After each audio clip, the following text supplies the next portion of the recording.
अज्ञानतिमिरन्धस्य ज्ञानाञ्जनशलाकया चक्षुरुन्मीलितं येन तस्मै श्रीगुरवे नमः। नमो विष्णुपदाय कृष्णप्रेष्ठाय भूतले श्रीमते भक्तिवेदान्त स्वामिनिति नामिने।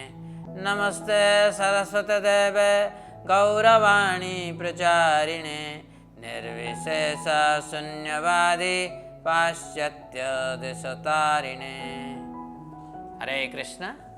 आप सबका भगवद गीता ऑनलाइन कोर्स में सुस्वागत है। हम चर्चा कर रहे हैं दिव्य गुरु शिष्य परंपरा। आज इस चर्चा को समाप्त करेंगे इस वीडियो की जरिए। हम ये चर्चा किया था पिछले वीडियो में कि गुरु शिष्य परंपरा जो है वो कृष्ण से जुड़े हुए हैं। अगर कृष्ण से कोई परंपरा अगर जुड़ा नहीं है, कृष्ण के साथ कोई संयोग नहीं है, तो उसको वैष्णव मत में हम उसको प्रामाणिक मानते नहीं हैं।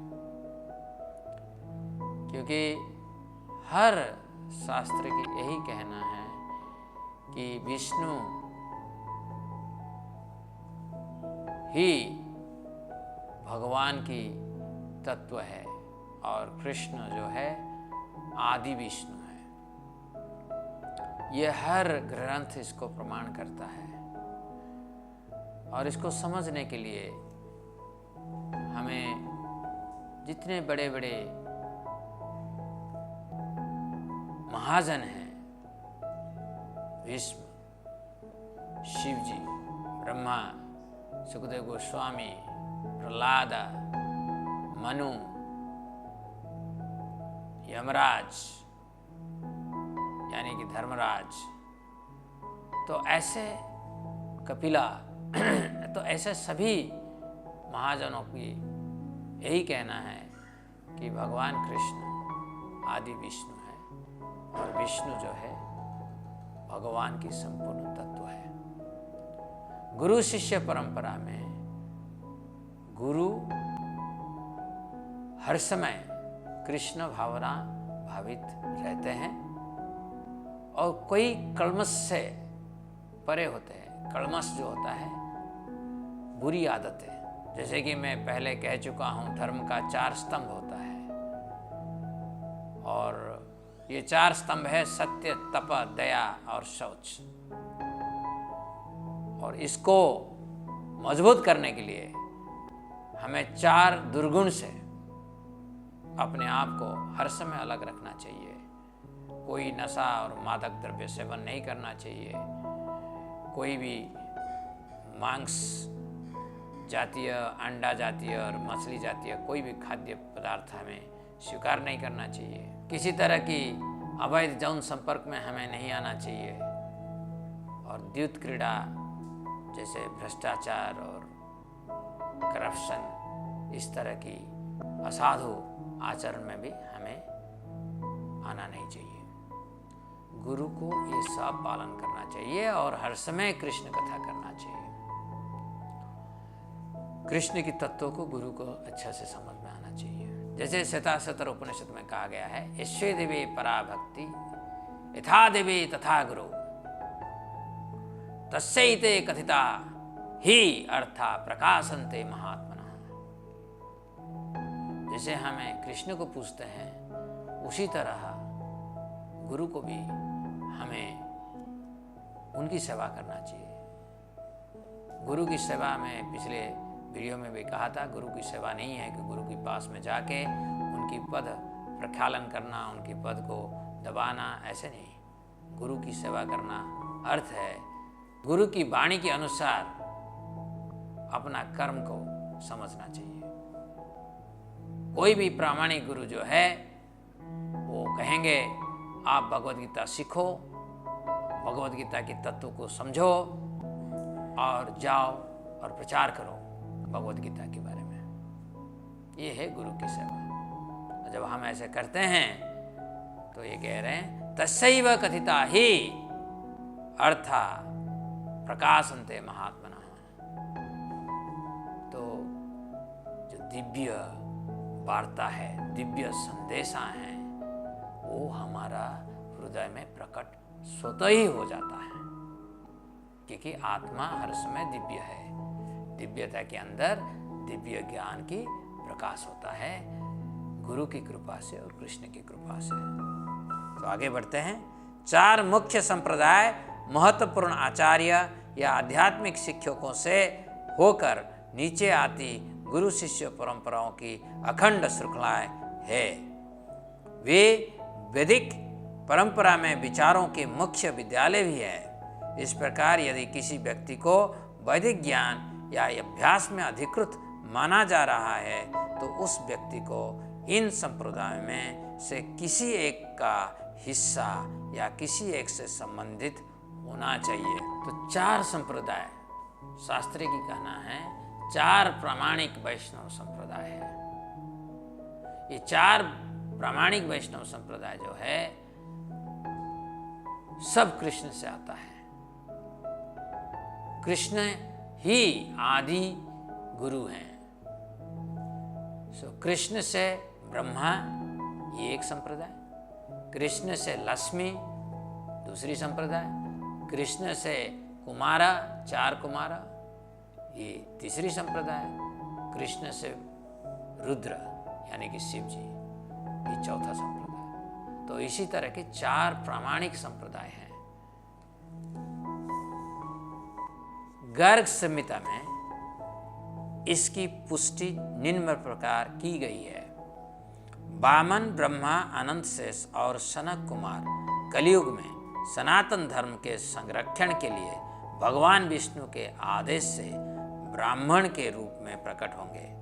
विष्णु स्वामी, माधवाचार्य, रामानुजाचार्य और निम्बार्क स्वामी क्रमशः वामन, ब्रह्मा, अनंत शेष और सनक कुमार की एक अंशावतार के रूप में प्रकट होंगे। 54 BC में राजा विक्रम के शासनकाल से की गई गणना पर आधारित कालाविधि में वे 4 उद्धारक गुरु शिष्य परंपरा के 4 अधिकृत और सशक्त आध्यात्मिक माध्यम के संस्थापक होंगे। तत्पश्चात कलयुग के 4,32,000 वर्ष के चक्र तक गुरु शिष्य परंपरा के इन 4 प्रामाणिक और सशक्त आध्यात्मिक संप्रदायों को सभी प्राणियों द्वारा पूरी तरह से स्वीकार किया जाना होगा, क्योंकि किसी भी शब्दों का संयोजन या ध्वनि आवृत्तियां का निर्माण, आह्वान या संबोधन, श्रव्य या अश्रव्य, गुप्त या प्रकट, प्राचीन या समकालीन की उनके दायरे के बाहर प्रामाणिकता बिल्कुल भी सिद्ध नहीं होती है। ये गर्ग संहिता में 10वां 61 चैप्टर 23 to 26 वर्ष श्लोक में कहा गया है। तो गर्ग संहिता के अनुसार वामन की एक अंश होंगे विष्णु स्वामी, ब्रह्मा जी की एक अंश होंगे माधवाचार्य, अनंत शेष की एक अंश होंगे रामानुजाचार्य। इसलिए भी उनका नाम देखिए रामानुजा मीन्स अनुज, भगवान राम के अनुज, सो रामानुजाचार्य। तो ये जो है अनंत शेष का एक अंश है और सनक कुमार की एक अंश है निम्बार्काचार्य। तो ऐसे 4 संप्रदाय की शुरुआत होगा इस कलयुग में धर्म को प्रवर्तन करने के लिए। परंतु मित्रों, धर्म का युग प्रवर्तक जो है वो है चैतन्य महाप्रभु। श्री चैतन्य महाप्रभु कलियुग धर्म की प्रवर्तक है। तो ये जो 4 संप्रदाय कुछ देर के बाद जरूर श्री चैतन्य महाप्रभु की शिक्षा को अपनाएंगे। क्योंकि जो युग प्रवर्तक हैं उनका वाणी ही युग के लिए सर्वश्रेष्ठ माना जाता है और ये प्रयोज्य भी है। इसका अर्थ क्या है? इसका अर्थ है कि चैतन्य महाप्रभु जो संकीर्तन युग धर्म है, सभी लोगों को एकत्रित करके एक साथ बैठकर हम जब भगवान के नाम जपते हैं, भगवान के नाम कीर्तन करते हैं, ये सबसे बड़ा मेडिटेशन है, ध्यान है। किसका ऊपर? दिव्यता के ऊपर। दिव्यता को समझने के लिए कलयुग में सबसे बड़ा प्रणाली है कि नाम के ऊपर ध्यान करो। कैसे हम ध्यान करें? जप करते हुए। जैसे हम जप करते हैं हरे कृष्ण कृष्ण कृष्ण हरे हरे, हरे राम राम राम हरे हरे। ये जो नाम हम जप कर रहे हैं, ये हम उच्चारण करते हैं, स्पष्ट उच्चारण करते हैं और उसको श्रवण करते हैं। जैसे श्रवण करते हैं, मन, बुद्धि और हर तरह की इंद्रियां उसमें नियोजित हो जाते हैं। ये संपूर्ण ध्यान होता है भगवान के नाम में। और सोच ये होता है कि भगवान के नाम और भगवान में कोई अंतर नहीं है, और कलयुग में भगवान अपना संपूर्ण शक्ति को अपना नाम में नियोजित किए हैं। और इसीलिए श्री चैतन्य महाप्रभु यद्यपि उनकी गुरु माधवाचार्य संप्रदाय में आ रहे हैं, परंतु श्री चैतन्य महाप्रभु स्वयं ही आदि संप्रदाय है। और ये जो 4 संप्रदाय है, ब्रह्म संप्रदाय, कुमार संप्रदाय, श्री संप्रदाय और रुद्र संप्रदाय, ये 4 संप्रदाय आखिरी में इसी संप्रदाय का एक एक ब्रांच है। तो मेन ब्रांच हर समय कृष्ण है। श्री चैतन्य महाप्रभु कृष्ण है। सो श्री चैतन्य महाप्रभु की जो संप्रदाय है वो प्राथमिक है। 4 संप्रदाय और उनके मुख्य दार्शनिक विचारों का निम्न प्रकार सारांशित किया जा सकता है। 12वीं शताब्दी में श्री रामानुजाचार्य द्वारा प्रस्तावित श्री संप्रदाय विशिष्ट अद्वैत के सिद्धांत अर्थात भगवान और उनकी शक्ति के बीच एक साथ एकता और भिन्नता का समर्थन करता है। श्री या देवी लक्ष्मी को इस सिद्धांत का स्रोत कहा जाता है, और लक्ष्मी देवी ये ज्ञान प्राप्त करते हैं उनके पतिदेव कृष्ण से। ब्रह्मा संप्रदाय के मुख्य प्रतिपादक माधवाचार्य ने 13वीं शताब्दी में विशिष्ट द्वैत या विविधता के साथ द्वैतवाद के सिद्धांत का प्रचार किया। कहा जाता है कि यह भगवान ब्रह्मा से उत्पन्न हुआ था। रुद्र संप्रदाय का प्रसार शुद्ध द्वैत या शुद्ध दिव्य द्वंद्वता के अंतर्गत विष्णु स्वामी द्वारा किया गया था। संत बल्लभाचार्य का दार्शनिक चिंतन इस संप्रदाय की एक शाखा बनाता है। ऐसा माना जाता है कि इस संप्रदाय की उत्पत्ति रुद्र या भगवान शिव से हुई है। कुमार संप्रदाय इसके मुख्य प्रवर्तक निम्बार्काचार्य हैं, जिन्होंने द्वैत अद्वैत या एक ही साथ एकता और द्वंद्व के सिद्धांत का प्रचार किया। माना जाता है कि यह भगवान ब्रह्मा के पुत्र 4 कुमारों से उत्पन्न हुआ था। तो 4 संप्रदाय आपको हर समय याद होना चाहिए। कुमार संप्रदाय, ब्रह्मा संप्रदाय, लक्ष्मी संप्रदाय और रुद्र संप्रदाय। परंतु गौड़ीय संप्रदाय, श्री चैतन्य महाप्रभु की जो संप्रदाय, वो रूट है हर संप्रदाय की। आचार्य श्रील प्रभुपाद के नेतृत्व में इस्कॉन की शिक्षाएं गौड़ीय संप्रदाय से संबंधित है, जिनकी उत्पत्ति श्री चैतन्य महाप्रभु से हुई है। श्री चैतन्य महाप्रभु को स्वयं कृष्ण और हरे कृष्ण महामंत्र की जप का प्रसार करने का कारण कलयुग के लिए प्रामाणिक युग अवतार माना जाता है। यद्यपि वे स्वयं श्रीला ईश्वरपुरी से दीक्षा लेने के बाद माधव संप्रदाय से जुड़े थे, जिसके आध्यात्मिक गुरु प्रसिद्ध श्रीला माधवेंद्रपुरी हैं। इस प्रकार हम इस्कॉन की अनुयायी ब्रह्मा माधवा गौड़ीय संप्रदाय से संबंधित है, जो कि लघु रूप में लोकप्रिय गौड़ीय संप्रदाय के रूप में जाना जाता है। मित्रों, जैसे मैं बताया, चैतन्य महाप्रभु युग प्रवर्तक है। हर शास्त्र में इसकी प्रमाण है। सबसे बड़ा प्रमाण है श्रीमद् भागवतम में, जिसमें लिखा गया है, कृष्ण वर्णम तिसा कृष्ण संग पांगोस्त्र पार्षदम यज्ञैर संकीर्तन प्रायैर यजन्ते ही सुमेधसा। सुमेधसा जो सबसे बड़ा ज्ञानी है, वो क्या करेंगे? चैतन्य महाप्रभु के द्वारा संकीर्तन आंदोलन होगा, उसमें अपने आप को शामिल करेंगे। तो जो भी ये हरे कृष्ण महामंत्र की आंदोलन में शामिल होते हैं, वो सबसे बुद्धिमान है। और हम देखे हैं, कोई भी अगर हरे कृष्ण महामंत्र को अपनाते हैं, तुरंत धर्म की 4 स्तंभ में स्थित हो जाते हैं। सत्य, शौच, तप और दया, ये चारों में स्थित हो जाते हैं। अपने आप कोई कठिनाई नहीं करना पड़ता है, और भगवान की जो दिव्य ज्ञान स्वतः ही स्फुरण हो जाता है अपना हृदय में। और ये सिर्फ भारतवर्ष में नहीं है, करीब 130 विश्व की देश में ये हरे कृष्ण महामंत्र से लोगों की उद्धार हो रहा है।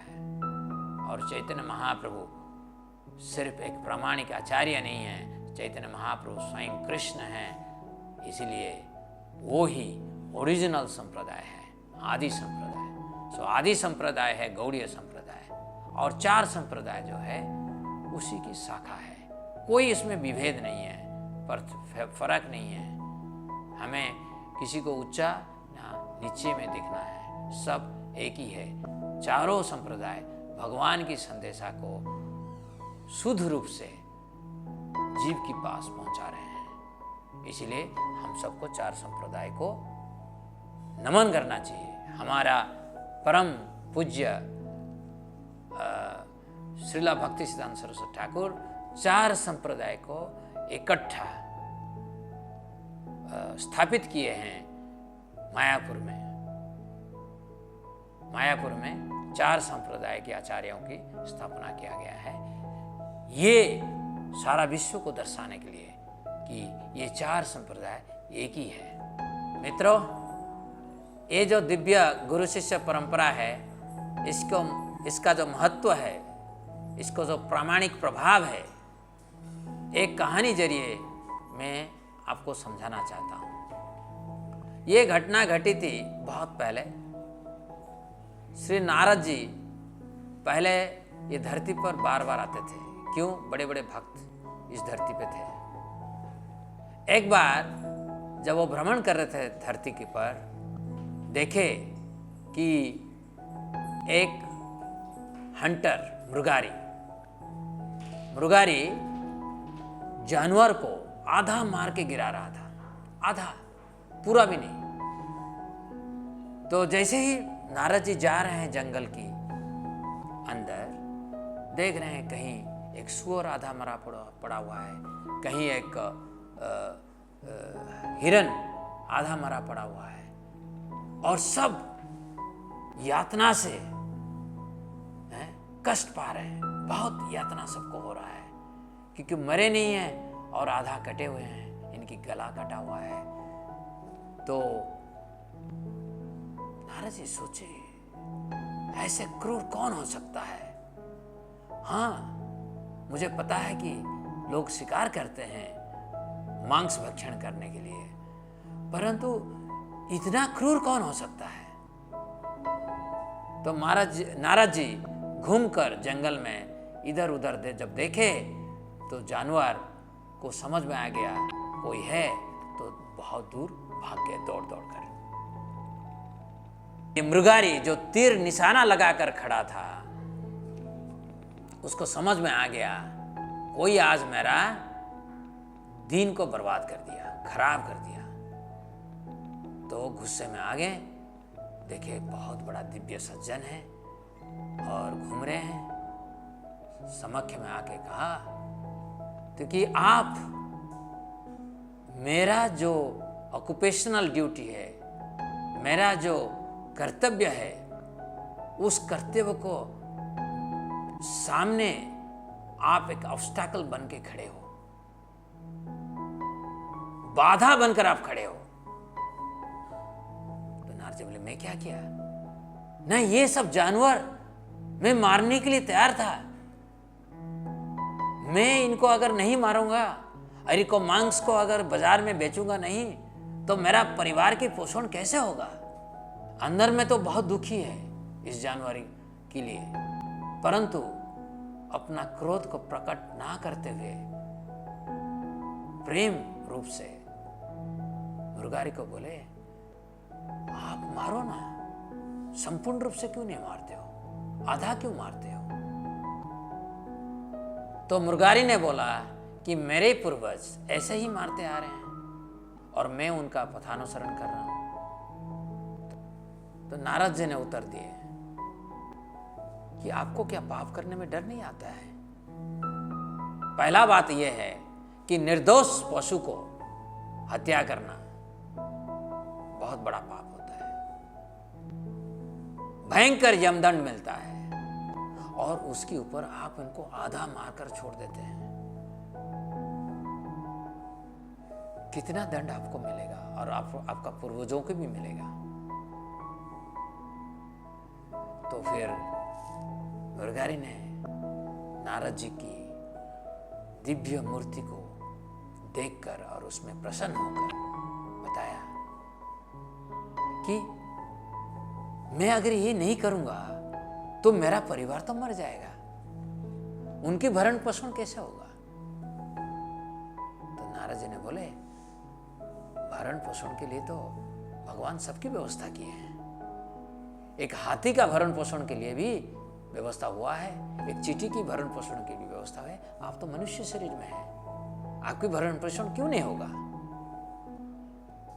तो मुर्गारी ने बोला, अगर कोई दूसरी तरीका में मेरा परिवार की भरण पोषण हो जाएगा तो मैं ये सब करने के लिए, छोड़ने के लिए तैयार हूं। तो नारद जी प्रसन्न हो गए और उनको हरे कृष्ण महामंत्र में दीक्षित कराए। बोले, आप सदा जप करो भगवान के नाम को, हरे कृष्ण कृष्ण कृष्ण हरे हरि, हरे राम राम राम हरे हरे। ये ब्रह्म तारक मंत्र है, आप इसको जप करिए, अपने परिवार के साथ जप करिए, आप कीर्तन कराइए हैं। तुलसी महारानी आपके घर में स्थापन कराइए, इनकी सेवा करिए और तुलसी महारानी के चारों तरफ आप प्रदक्षिण करिए। और जब तक आप भगवान को भोग लगा के प्रसाद लेंगे, आपकी परिवार की भरण पोषण में कोई कमी नहीं होगा। तो मुर्गारी नारद जी को गुरु के रूप में स्वीकार किया। ये है दिव्य गुरु शिष्य परंपरा को समर्पण करना। ये एक पद्धति। स्वीकार करके नारद जी को प्रणाम करके अपना घर वापस गया। घर में जो सब संपत्ति था सब ब्राह्मणों को दान दे दिया। अब सब कुछ त्याग देकर, पशु हत्या को त्याग देकर तुलसी महारानी को स्थापना करके भजन करने लगा। जैसे हर गांव, क्योंकि लोग उसके पास आते थे मांस खरीदने के लिए, मगर देखे कि ये भजन कर रहा है तो संवाद हर तरह फैल गया कि मुर्गारी भक्त बन गया।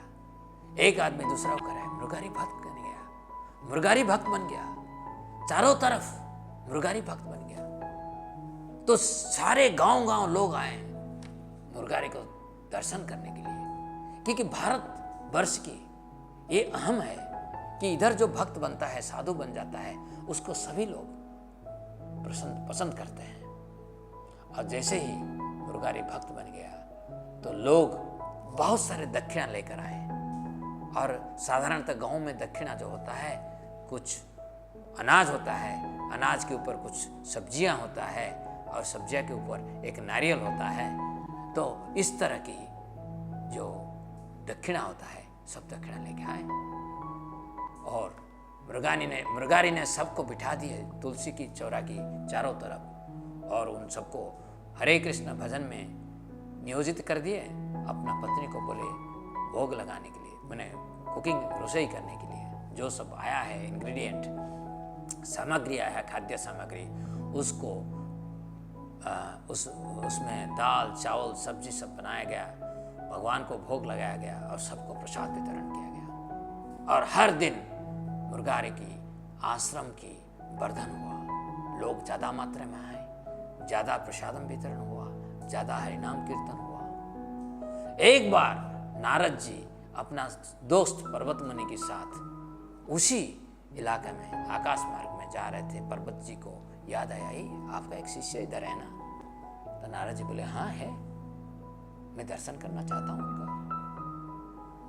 तो दोनों उतर आए आकाश मार्ग से नीचे, और जैसे मुर्गारी को खबर आया कि उनके गुरुदेव आ रहे हैं, बहुत खुशी होकर माला पकड़कर उनको स्वागत के लिए आगे बढ़े, तो सामने एक चींटी की ढेर लगा था और उनको लगा वो चींटी को मारना नहीं चाहिए, तो उसके ऊपर छलांग लगाए और फिर अपना गुरु जी के पास पहुंचे। जब पर्वत मुनि को ये नजर में आ गया तो नारद जी को बोले इसमें कोई आश्चर्य नहीं है। क्यों? क्योंकि जो भक्त बन जाता है वो स्वतः ही दिव्य बन जाता है। तो इसीलिए यह है दिव्य गुरु शिष्य परंपरा।